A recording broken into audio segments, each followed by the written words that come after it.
Sí, amén, aleluya. Mi barquilla sin Jesús ya iba a navegar, mi Aleluya. nota no podía llegar. Toda mi ilusión se hundía en el mar. Aleluya. Hermanos, que el Señor les bendiga. Tengan todos muy buenas tardes. Son las 3 de la tarde acá en Houston, Texas. Mi nombre es Esther. Estamos a lunes 12 de enero del 2026. Y como sabemos que hay dos calendarios acá y el que no lo sabe me gustaría explicarle. Voy a hacer un video más adelante donde yo no lo conocía también, este nuevo calendario, el calendario del Señor, pero el Señor me ha dado a conocer su día santo. Entonces, pues para eso tenemos que seguir un calendario del Señor, y es el calendario lunar solar, donde nos indica las fechas de las festividades santas del Señor, incluyendo su día de reposo. Y doy gracias al Señor. Todo es para su gloria y para su honra. ¿Por qué menciono esto? Porque nosotros amamos con todo nuestro corazón a nuestro Señor Jesucristo, y como muestra de nuestro amor, nosotros guardamos los mandamientos del Señor y toda su palabra como está escrita. Pues Él nos ha dado la oportunidad de vivir, y si tenemos esa oportunidad, aprovechémosla cumpliendo su palabra. Pues el Señor dice de que si me amas, cumple mis mandamientos, y mi Padre los amará, y yo y Él vendremos a hacer morada en ustedes.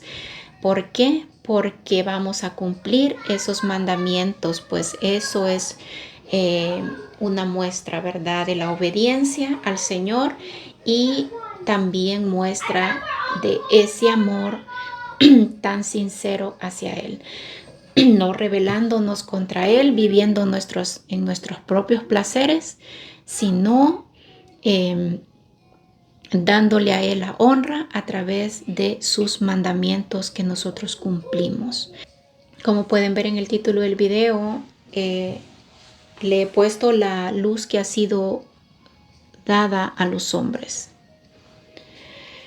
Entonces, hermanos, vamos a enfatizar desde el inicio de la creación, donde Dios hace una separación de la luz y las tinieblas, ¿verdad?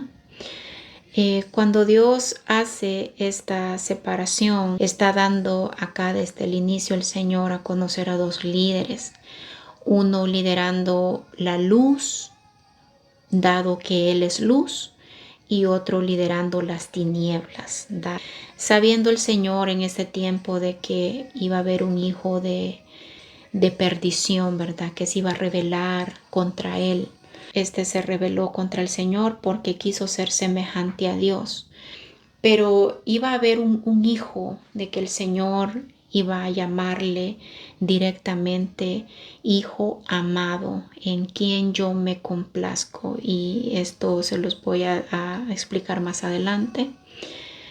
Entonces, desde el inicio, aquí se describe el primer acto de la creación, donde Dios ordena la existencia de la luz, separándola de las tinieblas, un evento que simboliza el inicio del orden y la vida.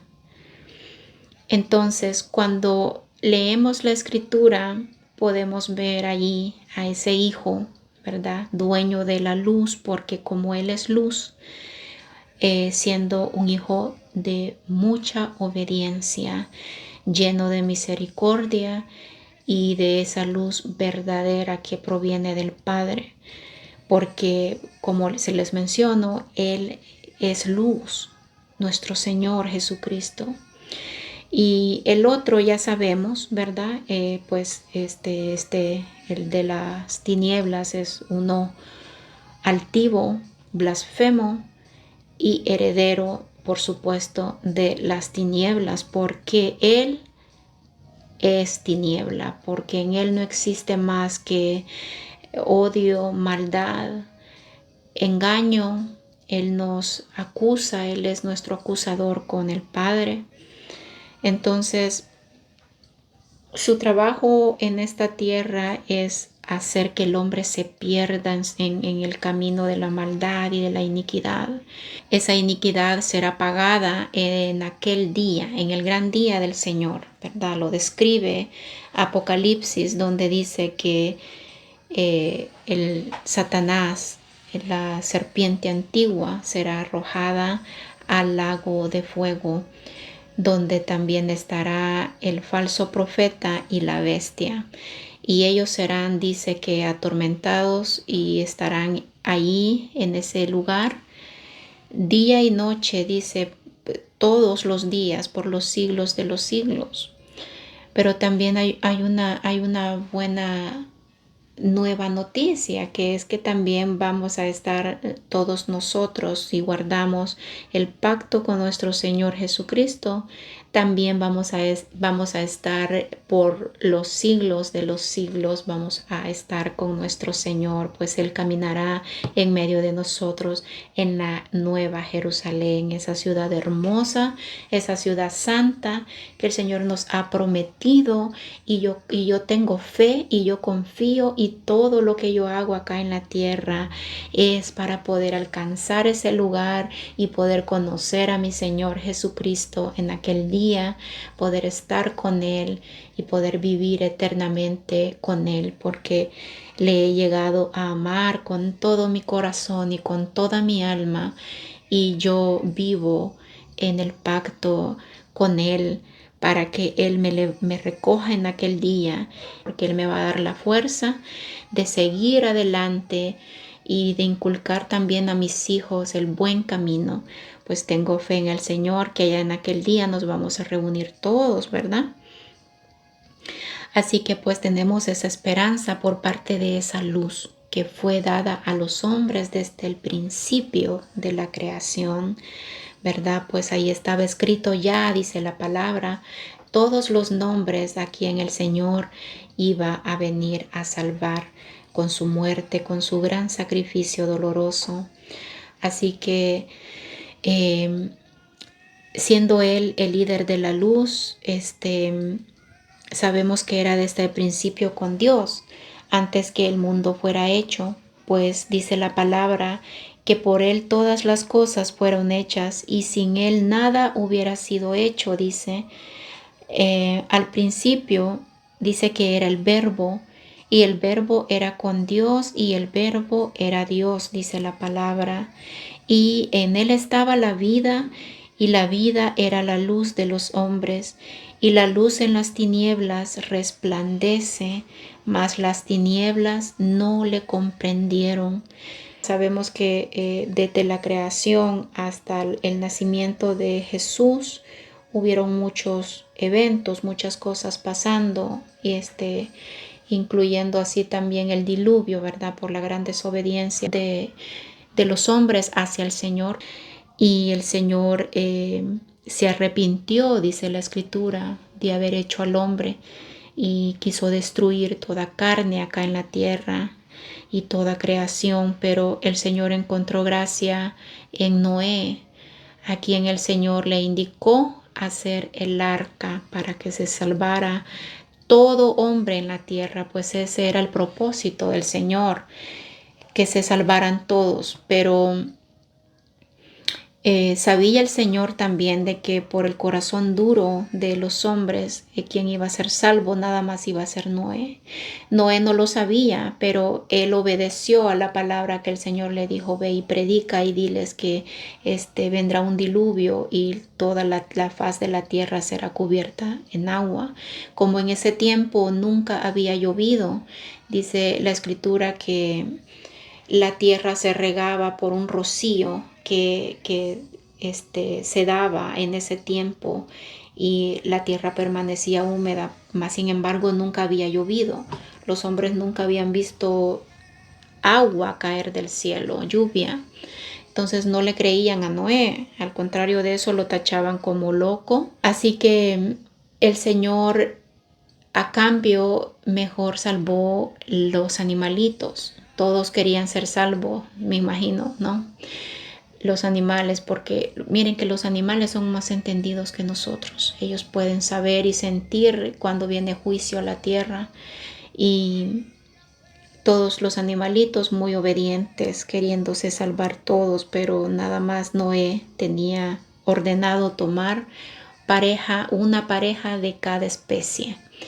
Y así Noé se salvó con sus 3 hijos y las esposas de sus hijos y su esposa de él, ¿verdad? Se salvaron.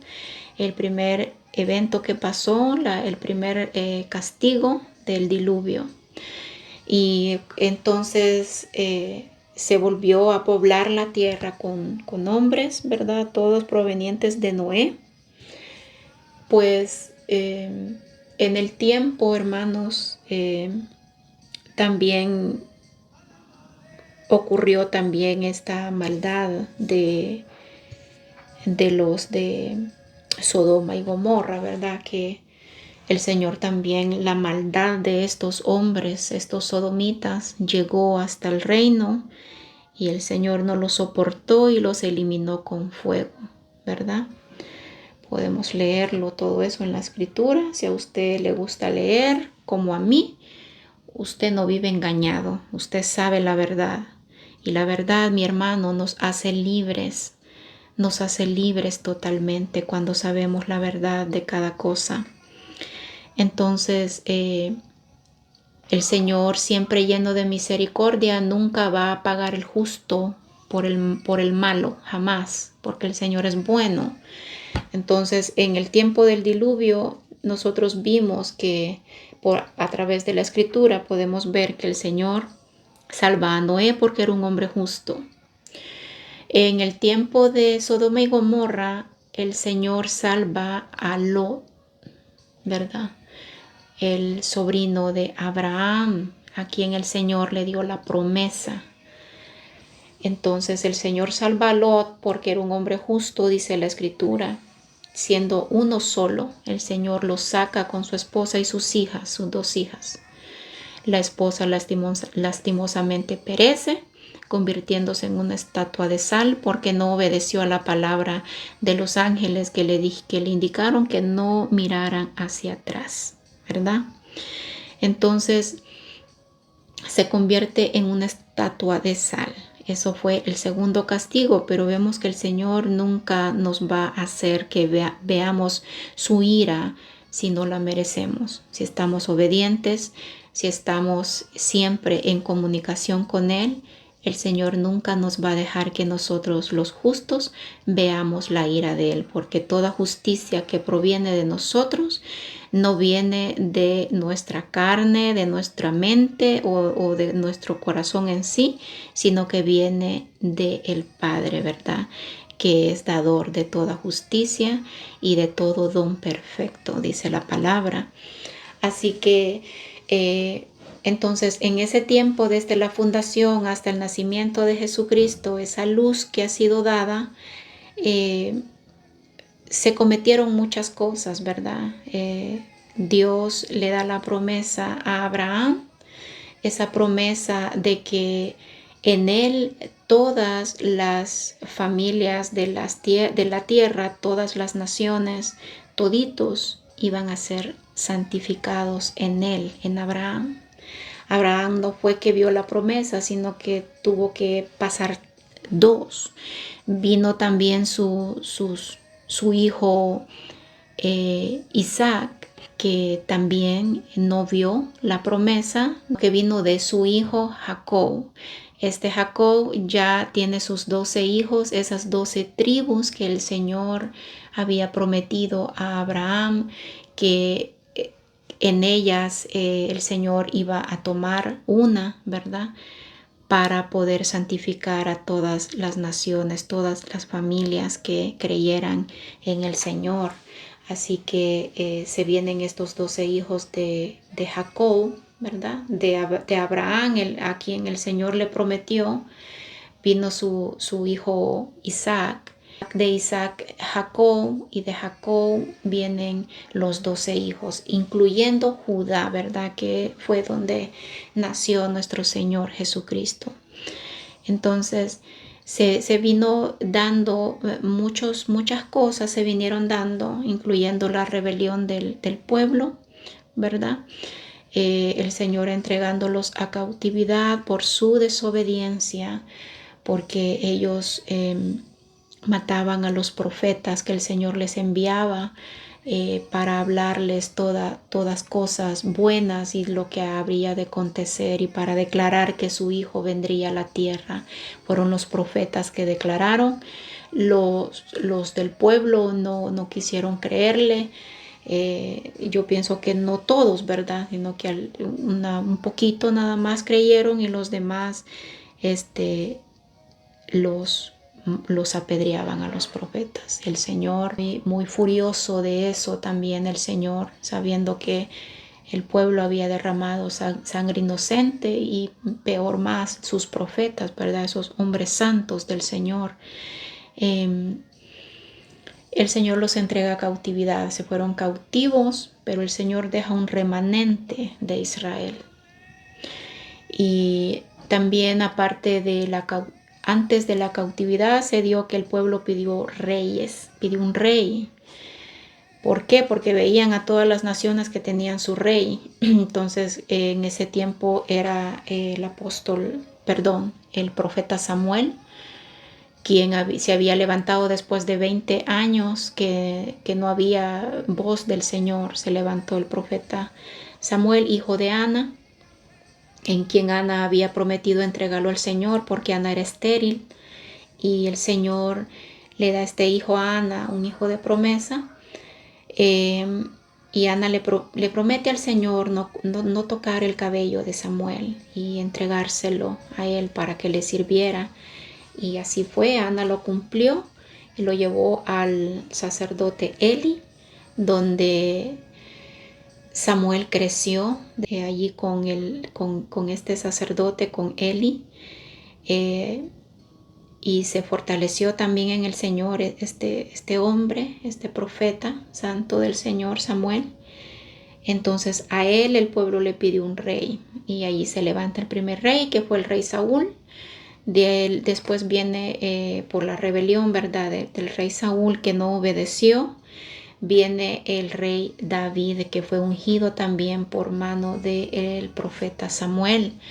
Y así se fueron dando muchas cosas, muchas victorias, y también muchas caídas de los mismos reyes, porque pasaron muchos reyes desde el tiempo de que Jesús todavía no había nacido. Y entonces se vino también lo de Sodoma y Gomorra, que el Señor lo destruyó. Ahí estaba el sobrino de Abraham, se había ido a vivir ahí a ese lugar, ¿verdad? Porque ellos tenían tenían muchas riquezas, dice la palabra, Abraham y Lot. Y pues ya el lugar donde Abraham vivía ya no podía con tantas riquezas que ellos tenían. Tenían muchas reses, muchas ovejas, muchos siervos y muchas cosas más. Entonces Lot se va a estas tierras, y dice la escritura que el corazón de Lot vivía en angustia día y noche al ver la maldad que era multiplicada en ese lugar por parte de estos hombres sodomitas, que ya no tomaban mujer para sí, sino que se echaban varón con varón. Y pues el Señor, esa maldad y esa blasfemia llegó hasta el reino, y el Señor los destruyó. Dice la escritura que hizo llover fuego el Señor, pero antes envió a 2 ángeles para que sacaran a Lot el justo.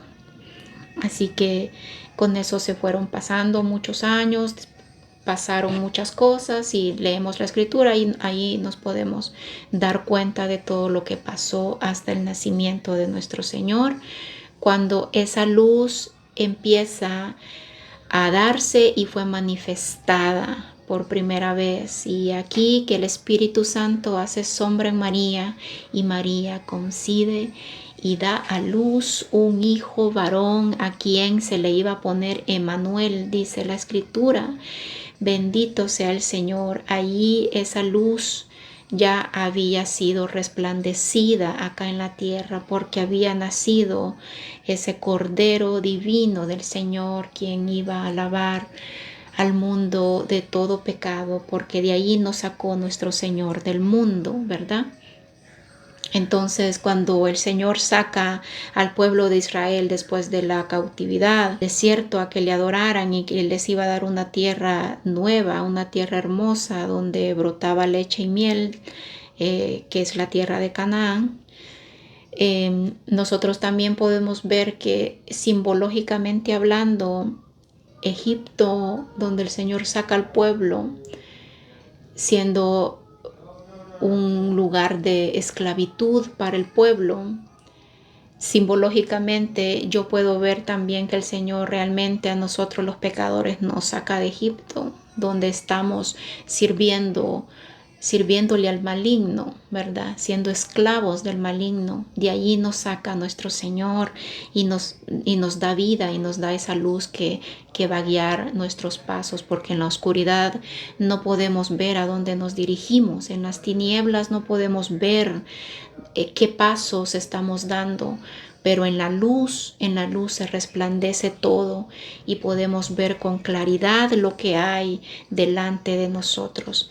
Y si nos conducimos a la luz, delante de nosotros siempre va a haber justicia porque tenemos un Redentor, ¿verdad?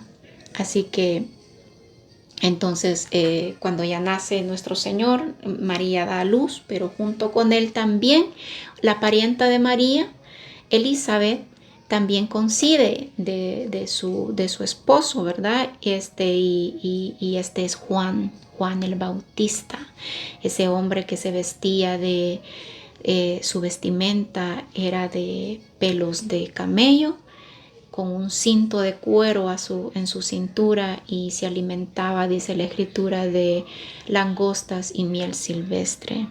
Este hombre, Juan, vino a la tierra enviado por el Señor para dar testimonio de la luz, esa luz que yo le estoy hablando del principio del video. Esa luz es el líder de la luz. Juan nace primero y se crece, no en gran diferencia de edad, creo que por unos meses. Así que nace el profeta Juan el Bautista y empieza a declararse cuando es ya mayor, empieza a declararse en el desierto, donde él dice que es la voz que clama en el desierto, a enderezar el camino del Señor. ¿De qué Señor está hablando él? De la luz, el Señor de la luz, Jesucristo, el que vendría para darnos el perdón del Padre. Así que hubo este hombre, dice en Juan, donde vino por testimonio, para que diera testimonio de la luz, para que todos creyesen por él. No era él la luz, sino para que diera testimonio de la luz. Aquel era la luz verdadera de quien él daba el testimonio. Esa luz que alumbraba y alumbra a todo hombre que nace en la tierra, dice la Escritura.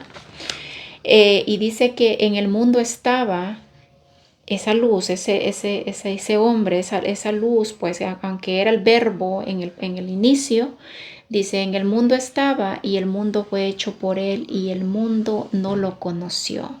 Dice la palabra que todas las cosas por él fueron hechas y sin él nada de lo que hay acá hubiera sido hecho, porque él hizo todo, ¿verdad? Porque era la palabra de nuestro Padre Celestial.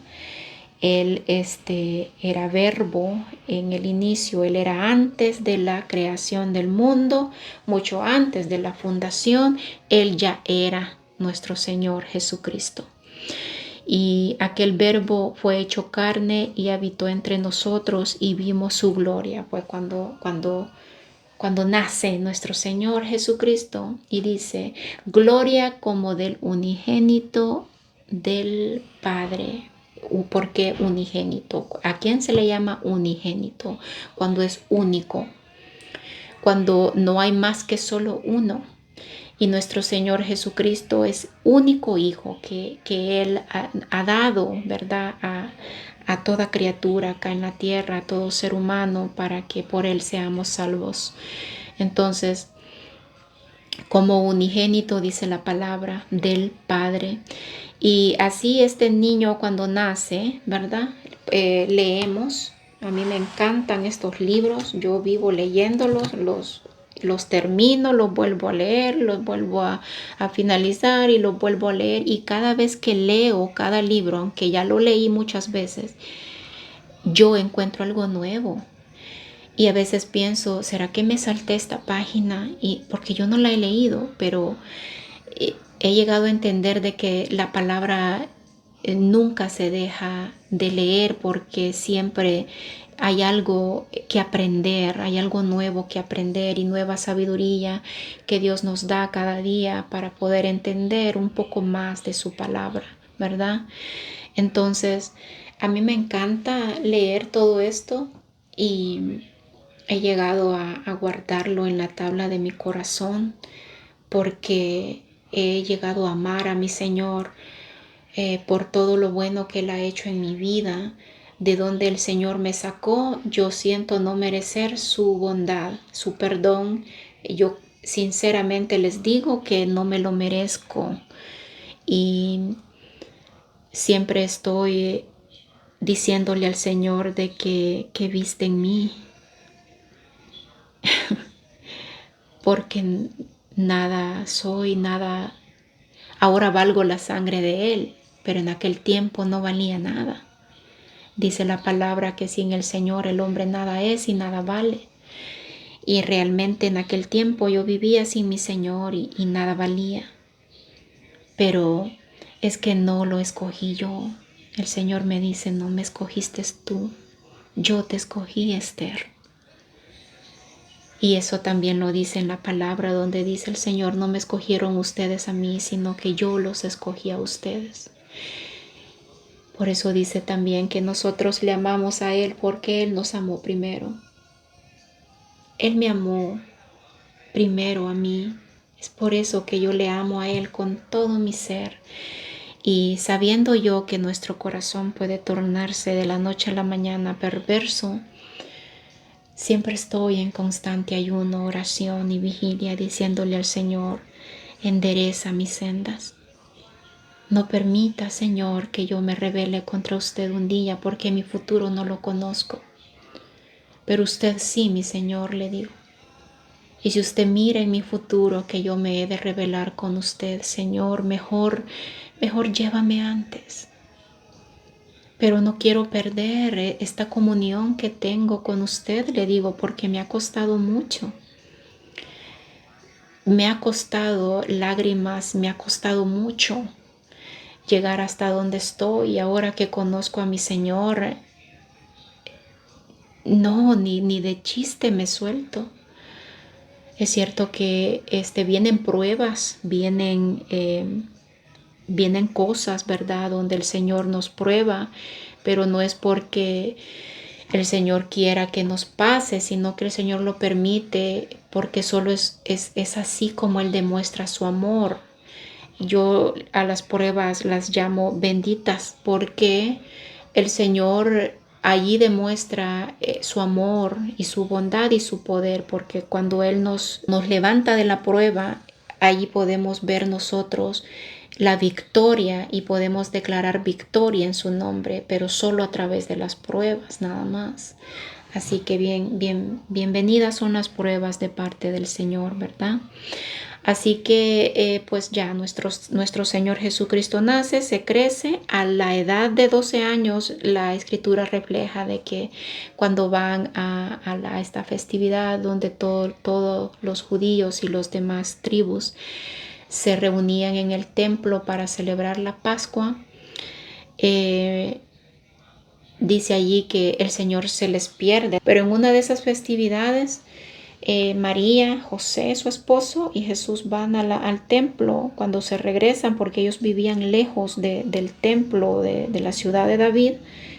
Entonces, cuando se regresa la gran multitud para sus hogares, María se da cuenta de que no lleva a Jesús con ella. Y asustados empiezan a buscarlo, como se llevan como 3 días en buscarlo, dice la escritura, y no lo encuentran. Al final se van al templo y ahí encuentran a Jesús con todos los sacerdotes del templo en ese entonces, respondiéndole preguntas difíciles de responder para un niño. Hablando Jesús como un adulto mayor, ¿verdad? Con gran sabiduría, con gran poderío. Ese fue su primer vista, ¿verdad? Por parte de todos cuando él empezó a hablar del Señor. Luego crece, se fortalece en el Espíritu, mi Jesús se fortalece en amor. Así que, pues, cuando llega el tiempo de su ministerio, Jesús tenía 30 años y era necesario de que él cumpliera todo lo que el Padre le había demandado, y era también bautizarse en agua, pasar las aguas. Y aquí este Juan, que daba testimonio de él en el desierto, cuando se llega el día de bautizar a Jesús, Juan vio a Jesús que se dirigía hacia él y dijo: ahí está el Cordero de Dios que quita los pecados del mundo. Amén. Este es aquel de quien yo dije: después de mí viene un hombre que es antes de mí, porque era primero que yo. ¿Verdad? Cuando se hizo la creación, la fundación del mundo, como Jesús ya era, y Juan, pues en ese entonces que no había nacido, pues, ¿verdad? Ni siquiera sus padres, nada, pues, ni siquiera se había llegado el tiempo de que él naciera, pero Jesús ya era. Por eso es que Juan dice que él es primero que yo. Y entonces dice Juan aquí, donde dice: yo no lo conocía, dijo Juan, pero para que él fuera manifestado a Israel, por eso yo vine bautizando en agua. Juan también dio testimonio diciendo: he visto al Espíritu que descendía del cielo como paloma y se posó sobre él. El que me mandó a bautizar a mí en agua me dijo: aquel sobre quien veas al Espíritu descender y posarse sobre él, este es el que bautiza en el Espíritu Santo. Yo he visto, dijo Juan, y he dado testimonio que este es el Hijo de Dios. Cuando Jesús se acercó a Juan para ser bautizado, miren que Juan trataba de impedírselo. Juan no quería bautizar a Jesús. Mire, dice Mateo 3, 14 y 15.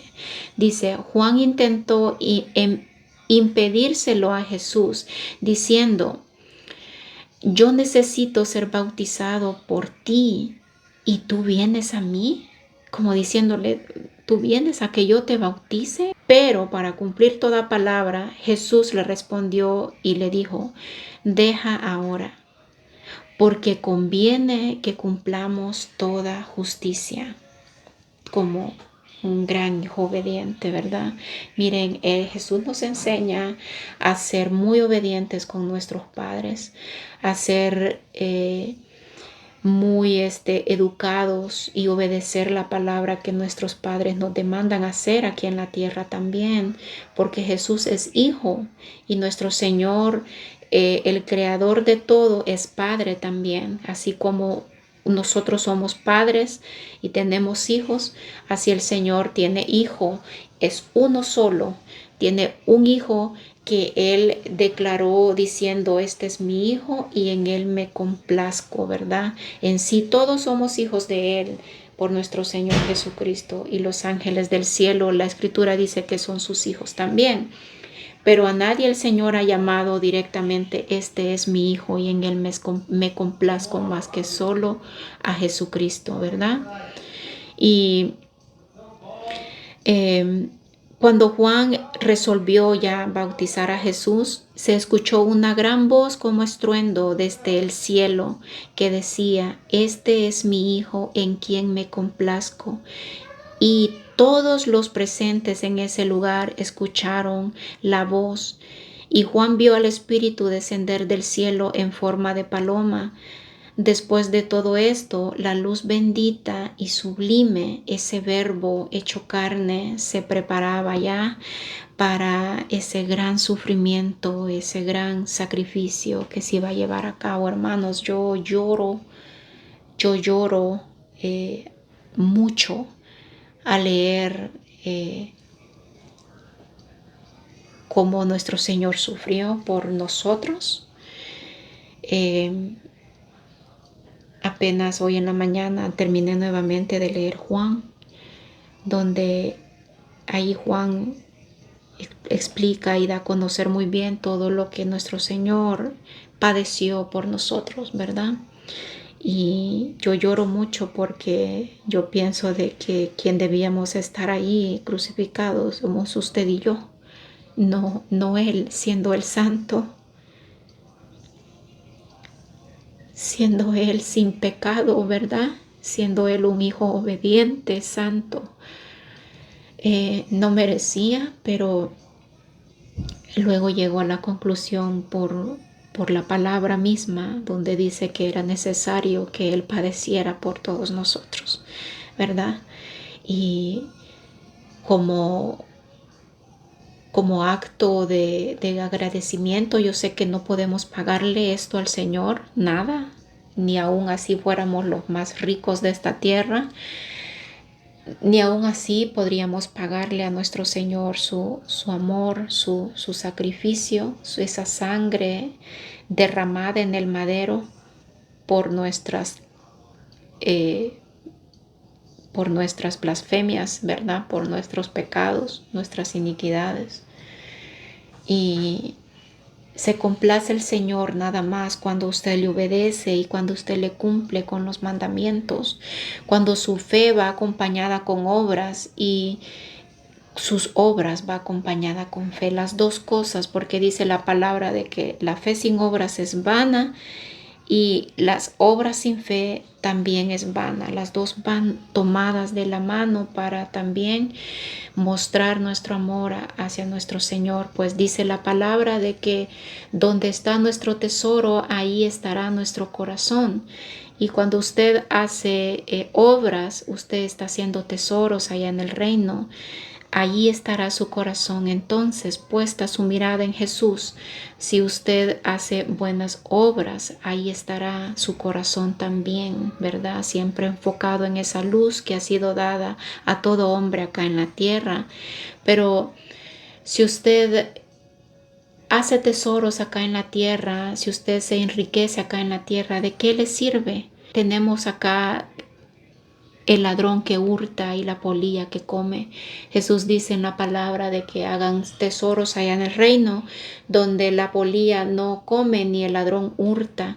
Ahí estará nuestro tesoro esperándonos en el gran día. El Señor nos va a dar cada tesoro que nosotros hemos acumulado allá, porque Él no se queda con nada. Al contrario de eso, Él nos da todo. Él nos dio a su Hijo unigénito para que todos aquellos que en Él crean no se pierdan, sino que tengan la vida eterna. Aleluya. Así que yo les invito a continuar en el camino del Señor. Si usted siente que su vida se ha desboronado, no tiene sentido, si usted se encuentra en aflicción en este momento, esperando una respuesta del Señor, yo le quiero decir de que siga en la espera, siga confiando, porque el Señor le dará lo que usted pide al tiempo de Él, no a su tiempo, porque usted y yo nos equivocamos en todo, pero el Señor es perfecto y Él no se equivoca y sabe exactamente el tiempo indicado en que usted va a necesitar esa petición que está haciendo en estos momentos. No se desespere cuando tenga ansiedad, cuando tenga aflicción de que esa prueba está en usted o que lo que usted está pidiendo no llega, sométase más al Señor. Dele alabanzas al Señor y espere en Él siempre, porque Él no lo va a defraudar. Acá en la tierra sí, cualquiera nos defrauda, hasta nuestros propios familiares, ¿verdad? Pero nuestro Señor se mantiene fiel, fiel para que nosotros le podamos glorificar cuando nosotros tengamos la respuesta de cada petición que pedimos. Pues Él dijo claramente: todo lo que ustedes pidan, pídanlo en mi nombre, y el Señor, para ensalzar a su Hijo, Él les dará todo lo que ustedes pidan. Así que por mi parte es todo.